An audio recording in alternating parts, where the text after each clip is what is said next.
C'est un succès vraiment énorme parce qu'il ne faut quand même pas oublier qu'on a augmenté le programme, on l'a beaucoup étoffé, 58 rendez-vous au total.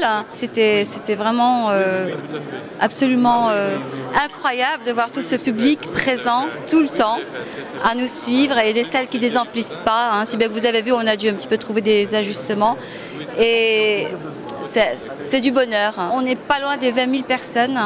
Plus donc 7 000, ce que j'ai entendu tout à l'heure, qui nous suivent sur Internet. En fait, j'aimerais poser une question. Le plus important, c'est de dire que le public est vraiment, quand on le sollicite d'une manière sérieuse, avec respect, eh bien, il nous donne le meilleur de lui-même et il est absolument concerné par ces questions de bioéthique. C'est le noyau du forum de bioéthique. Autrement, c'est un congrès, c'est un colloque, ce que nous ne sommes pas. C'est fondamental puisque nous, ce que nous voulons, c'est rendre accessible à tous les questions de bioéthique.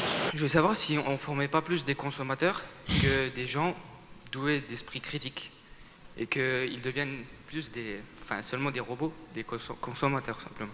Le principal bilan, c'est que quand on propose des événements de qualité au grand public, non seulement il vient massivement, mais en plus, il nous remercie, ils ont les yeux qui pétillent de remerciements.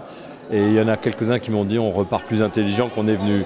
Et moi, ça me paye de tout le travail qui a été fait. On a choisi le thème de l'an prochain. Il faut toujours trouver un thème qu'on puisse décliner sur une semaine.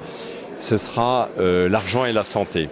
Il y a de très nombreuses thématiques possibles sur l'argent et la santé. C'est important de mettre ça sur la table, que tout le monde comprenne la complexité des enjeux et qu'on arrive à sortir de là avec plus d'éclaircissement sur comment fonctionne la santé en France.